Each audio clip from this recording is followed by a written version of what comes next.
gas as I can give it. There's definitely something wrong. That's it. I don't think it's gonna give me anything more. I mean, that's warm enough. I got some cheese, sausage, eggs, peppers, onions.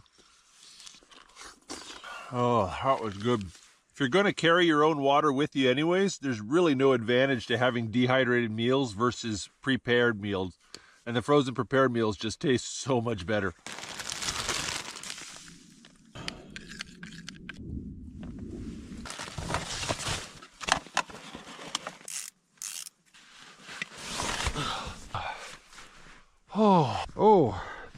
Oh, that doesn't feel right.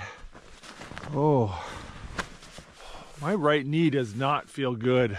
Oh, guys, I am so falling apart. This is a sign that it's time for me to change. I've put a video out every Saturday morning for the last 5 years without missing a single week.